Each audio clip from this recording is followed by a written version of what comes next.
Welcome back to my channel. My name is Jacob Ferguson. Today we're going to be looking at All-Stars 11, Episode 11. The Queens were tasked to participate in the All-Stars All-One Talent Rumble.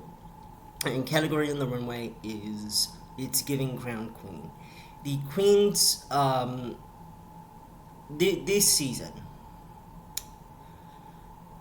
I have a question for Drag Race producers, and that is, why can All-Stars not stick the landing? Why is it that every single time we get to the end game of All-Stars, it is the most insufferable bullshit that we've had to sit through? Explain to me that, because, it's been an ongoing problem since All-Stars 7. Truly, All-Stars 6 was the last, All-Stars where, and even that finale was just fucking boring, because it was a goddamn country song. But, at least it was a mystery who was going to win that season.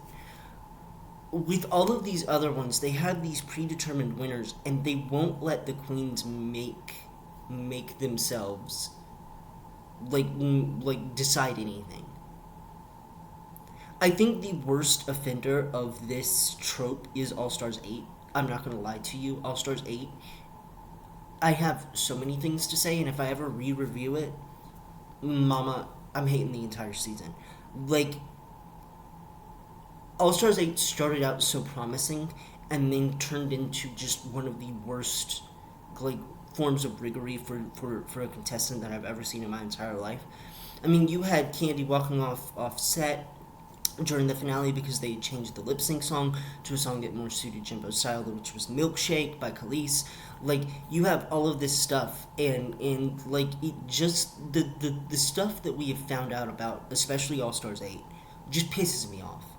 All-Stars 9 had a very weak finale, with the last two episodes just being nothing. Those last two episodes just floundered All-Stars 9. All-Stars 10 had the caveat that it was this format, but there were more people, and then people got eliminated or people got brought back, and somebody got brought back in the finale, and that didn't make any sense, and then Ginger won, who was not the fan base's pick to win. And while, again, and I will scream this from the mountaintops, Ginger Minj won All-Stars 10, period, I see where people are coming from. And this season is just, the queens are kind of being vocal about it. On stage. We'll get to it, but on stage, we're going to be vocal about it on stage. Call them out, bitch. Do it. Because, what the fuck? How does the person who has, in my opinion, well, we'll get into it. How did she win? How did the person that won? That's all I'm going to say. We're going to rate a queen again, but first we got to get into the meat and potatoes of the workroom stuff. So A'keria said during Roscoe's, which, again, A'keria's story is one side of a two-sided story. If Silky wants to speak up about the beef that they had, she absolutely can. What we heard from A'keria was that basically she did not want this to be a thing that they talked about a lot in the season. So she was trying to be more hush-hush about it.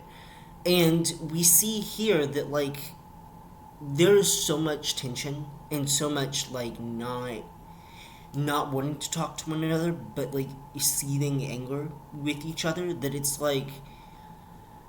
y'all just make out already. I understand that it is a lot more serious than that, and people, and obviously, what I meant by that joke was, put them in the bottom or something like that. But, obviously there's a lot more stuff going on. We should not be provoking them to fight each other or to talk about it, because, honestly, that's not any of our business. But it is going to be a great storyline next week if they're up against each other in the finale. Because, spoiler alert, both of them are still here. I said that, again, my theory proved correct. We're getting rid of one of the purple bracket girlies this episode. So, let's talk about the mini challenge. The mini challenge is actually really cool. I really enjoy it, and I wish that they would do more of these kind of fun little mini challenges. It reminded me so much of the scene in Willy Wonka and the Chocolate Factory, where they fill up that Wonka mobile with bubbles, with like carbonated drinks, like ginger ale, ginger beer, ginger soda, and then they're going down to the TV room, and all of the all the suds and stuff are shooting out towards the people, and Mrs. TV's like, my hair, my face, and then they go through the Wonka wash, and then we're completely dry. You've been Wonka washed. Just iconic. They had to perform a lip sync to "You Wear It Well," which is one of my favorite RuPaul songs, by the way. And while they were getting sprayed with soap by the sponsor of the talent show, Dr. Branner, I think it was, or Bronner, or whatever. Um, they had to include that multiple times, and it was all ADR, and it's just whatever, man. Like, glad that you guys are inclusive, glad that you guys are supporting drag artists, but like, I'm just gonna call it the Talent Rumble. I ain't gonna say all that about who it was sponsored by, because I just don't care. But again, glad that we are getting brands that are inclusive, and I'm also very glad that they're not putting chair like people who have who are like, this is the head chair of Absolute Vodka that's gonna be here, because that one guy, that one guest judge in the earlier seasons, where he was like, yeah, but like we can't brand her like that. It's like they're drag queens. What do you expect? And y'all know who I'm talking about. Y'all know who I'm talking about. He gave Alexis Mateo that one little piece of shit critique about her breastplate, and how they couldn't. It shredded her marketability. Like it. Like, do you really think she needed help with that? No. Talking about that the winner of the mini challenge is Sam. She has she had the tightest lip sync. Though Silky was taking me out, Dawn was taking me out, Joey was taking me out, Jasmine was taking me out. Akira, I know it was light shade, but she did look like she was wearing a diaper. I just be completely honest. I'm tired of the Silky puppet. Love Silky. Tired of the puppet. I also love how Silky's confessional gloves are like, they end like right here. I love that.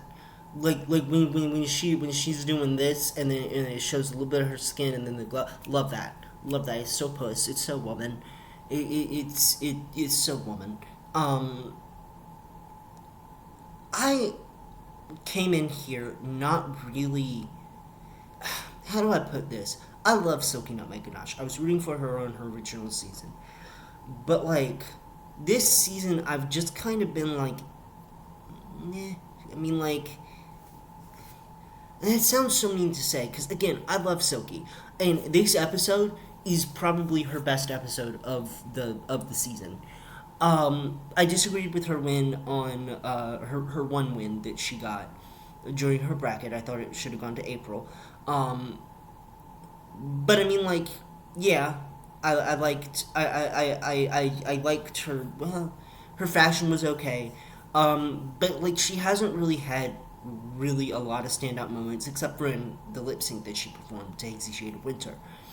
Um, and during her bracket, there were a lot more queens that I was just more excited to see, like Vivacious and April, than Silky. It doesn't mean that I wasn't rooting for her. It doesn't mean that I don't like her. But I've just kind of been like, meh, with what Silky's been doing thus far. Just like she hasn't really been that much of a key player, and for somebody to come back for her fourth time, like I really do think that season 11 was her standout moment, and Candida versus the World was kind of her reintroduction back into being a better version of, being a more polished, mature version of what season 11 Silky was. And now we're in this limbo space of her being this polished person that she learned how to be on Canada, but also somebody who wants to kind of bring back that feisty side. And I don't know if it's working in her favor. I do love her. I again, but I haven't really been wowed that much. But um, we see how the queens were ranked. Joey was first. Joey should have won that challenge, and it makes even more sense because we get some more bullshit this week. Um, Joey should have won that challenge hands down. She did the best. She had the most laughs. She was funny.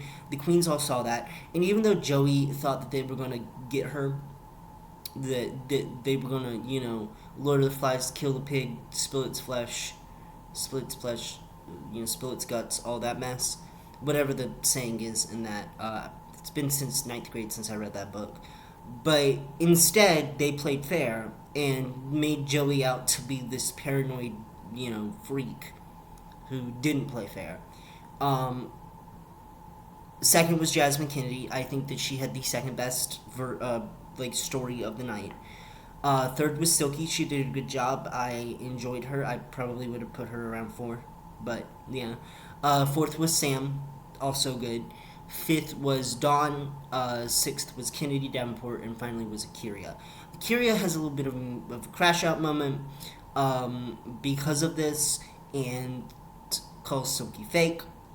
And while I'm not really going to get into their beef because it's none of my business, Akiria did say that she wanted, at Roscoe's, that she wanted to make sure that this was not the main storyline of the rest of her time there. But it has been, and it continues to be, because how could it not be? She really has no other connections to the cast besides Kennedy Davenport. She gone first week. So now Akira is kind of by herself, faced with the fact that she has to put up with somebody that she doesn't like. And boy, do I know how that feels. But I was not excited for this talent show, mostly because I don't like talent shows. It's turned into, you don't have actual talent, just do a number. And I like what they did on UK versus the World Season 3, where they just did the Eurovision Song Contest thing. Like, just do that. Just make a little number. Call it, don't say it's a talent show, just say it's a personal branding song challenge. That makes more sense than, ooh, let me do a talent. Because they're not going to be in the top. Now, granted, they didn't give the win to somebody who did that. But, like, the talent that the queen that won performed was not up to the ability of this queen. I guess we should get into the rated queen of it all. At number one, I put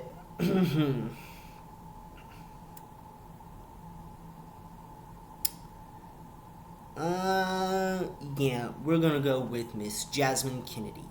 So this runway look, fabulous. Fabulous. I love, love, love the shades of green and blue. I love the hair. She looks so amazing. And in the actual talent show, she performed a cheerleading routine, which I could never do in my entire life. I have bad knees, bilateral club feet, and anytime anybody picks me up, I fart. So, I definitely could not do the things that she was doing. And while I don't necessarily live for cheerleading routines, how do I put this? Like, yes, cheerleading is a very, very, very, like, real dangerous sport. And, like, to do the things that they do is amazing. But, like, I don't know. I've seen Jasmine, like, yeet herself across the stage multiple times to multiple songs by multiple women.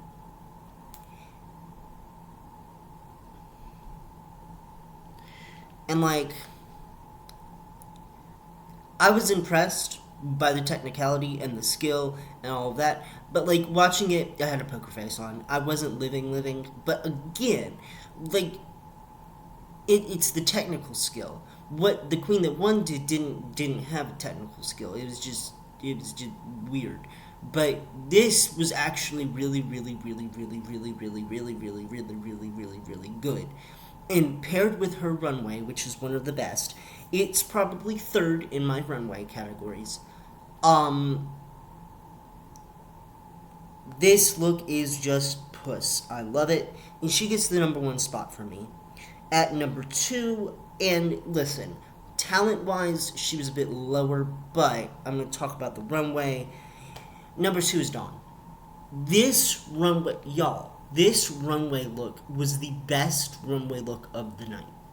This runway look gagged me when it came around the corner. It gagged me that she wore this. It gagged me that she thought of this. The volume at the bottom of this, just immaculate.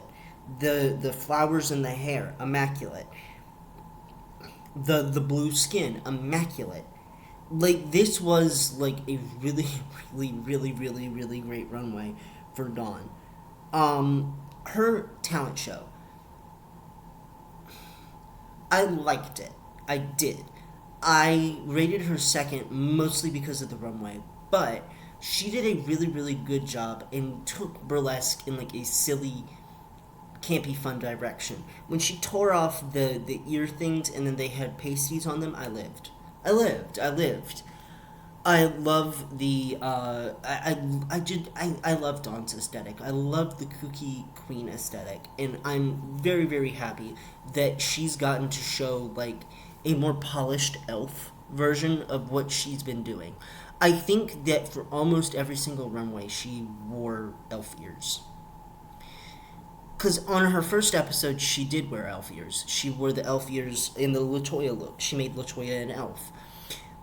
Dawn this season has been so great. Her ideas have been great. There's a reason that she won all three of her challenges on the first bracket. And while I disagreed with only one of them, the shopping network, I thought it should have been Morgan and Akira. I cannot deny that like she has turned the runway every single time she's walked it. She has turned the party every single time she's walked it. She's done it. And the only stumble that she really had was last week, and I really didn't think it was that bad. So I am not necessarily, well, I'm not really team anybody at this point, but like Dawn, 2 thumbs up. Good job, girl. And I know that's exactly what they said from your first time around, but good job, girl. You ate that. In third position, Miss Silky. Let's talk about this gorgeous fucking runway. The hair, the beads, the way the beads were dragging on the floor. It screams opulence. And like, for her to do that and then also her talent show be a love letter to black colleges and universities, like, I don't know if majorette is the right term, but like step dancing, I don't know what you call it, but like she said it, and it completely it came in my brain, and then it left, and now I'm scrambling to find out what it's called. But like I will just say this: like Silky did an amazing job. I am very confused as to why she didn't decide to do more of this on her first talent show. She played the piano the first time, but like she really brought the energy, and she was the last one to perform it, and she ate that up. Like again, it looks like Diana Ross. It looks like a thing that Diana Ross would have worn back in the day. And that is the highest compliment that I could give anybody, is like Diana Ross, because obviously my favorite artist of all time is Diana Ross. Also, Bonnie Tyler died 2 days ago, and that just is fucking sad. I'm very sad that she is gone. I love Bonnie Tyler. She gave us the most memorable song out of Shrek 2, Holding Out for a Hero, as well as she gave us so many other ones. The Best, she sang that before Tina Turner did. Tina Turner's was a cover. Um, she gave us Total Eclipse of the Heart, which is my favorite lip sync on All Stars on season 18. She gave us If You Were a Woman and I Was a Man. She gave us It's a Heartache, which is a really, really good song. I just, like, rest in peace to her. Like, she really, really, really did that. And also, she did that one commercial with the Total Eclipse thing. I think it was for Jaffa Cakes. I could be extremely wrong, but I mean, like, man, poor Bonnie Tyler. Let's go to fourth position. This is where it gets gaggy, but I'm gonna choose Joey J. Now, Joey J had a very, very, very good talent show. And this runway is also very good. I just liked Dawn's dress a lot better. Like, in the talent show ranking, Joey was second, but in the runway ranking, that's not a good idea. Ranking, she was fourth. So I kind of just based this off of the runways. The gradation of white to blue in this dress, like this, Joey, this corset is the most immaculate thing that I have seen since the merge happened. Like this, it's not a good picture of it. In person, this was probably so gorgeous. I love the hair. I love the boa. I love the dress. Like, this is fabulous. She's not going to get bumped up a spot, but she did really well. Her talent show was this ballroom dance routine, Cha Cha Brown. And honestly, I liked it. She messed up one lift, one little flip. And I didn't mind it. It was fine. I enjoyed Joey a lot. She did that. She did that. Like, she took it and she ran with it. I also love how it was a love letter to to Supermodel You Better Work by RuPaul, because the first, like, half of that is that spoken word, once upon a time. And I'm not going to repeat the actual version, but she said there was a little white gay boy, and, like, I love that. Um, it was all of these so far have gotten creams. They all get creams. All of them did really well. Joey, I want to buy this corset from you. Like, this is probably, besides Dawn's actual fucking outfit, this is probably the best thing that I have seen today. So thank you for this. Let's go on to number 5, which is Sam Starr. So I don't live for the runway. I don't. And in fact, okay, this is going to be my 6th position. We're going to come back to her. Let's talk about Akira. We got to talk about this runway. This runway mama, amazing. I was going to talk about Sam Starr, but we're going to talk about Kira. Kira C. Davenport. I liked her talent idea. It was the same thing that Blue Hydrangea did on UK versus the World with the 2 puppets. I think that if she had lip synced that and then the puppets were, like, doing the backup vocals, would have been fine.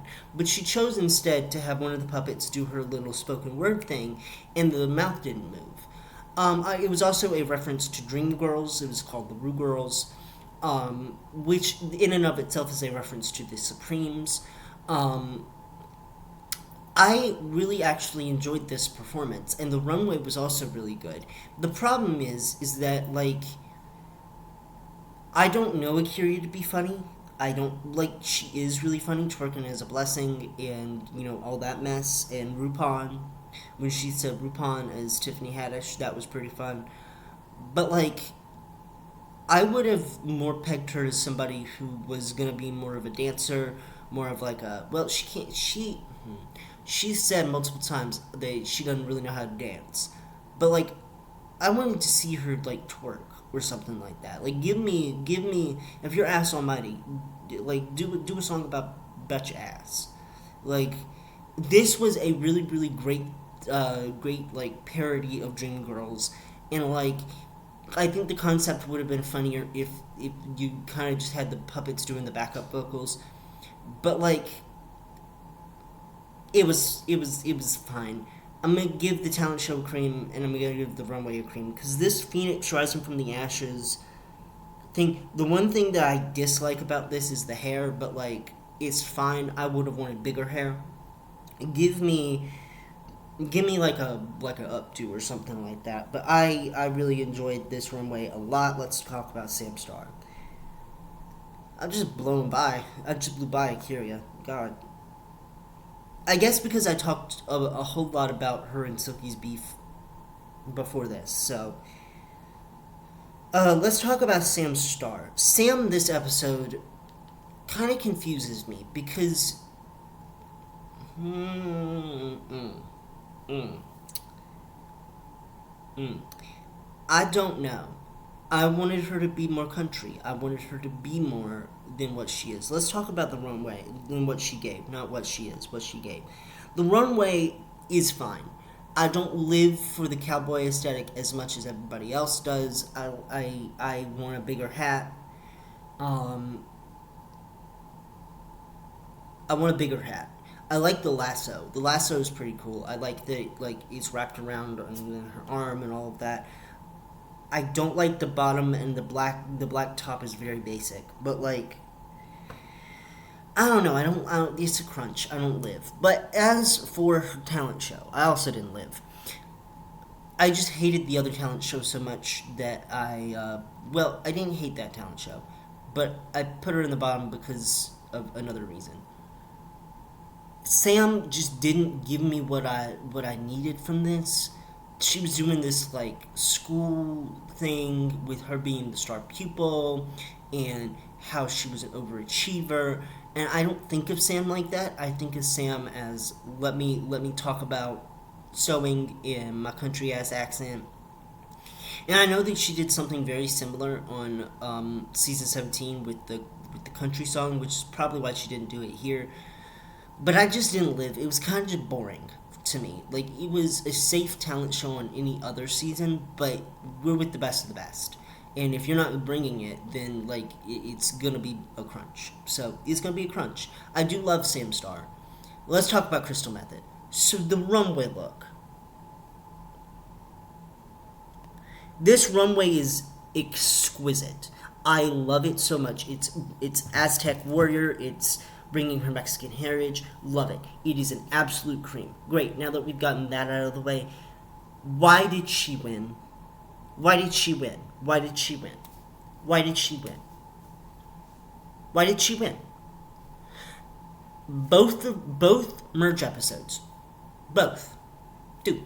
She has 4 wins now. 4. Same amount as Ginger Minj. Same amount. You know how many Joey has? 0.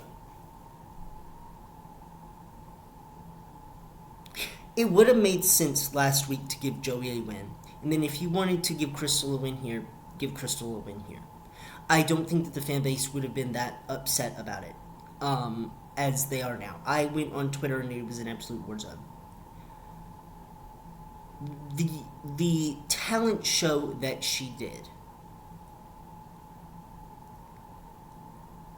I hated it. I hated it. I hated it. I hated it. I hated the snowman burlesque. Here is why. It has nothing to do with Crystal being favored in the competition. It legitimately was not it just wasn't good. Like I liked the ponytail, but like she said, "Oh, we're gonna have a message. The environment's melting." No, you just want to be a snowman. That's it. You did not put in an environmental message in any of that. You didn't say, "Ooh, global warming is bad." None of that.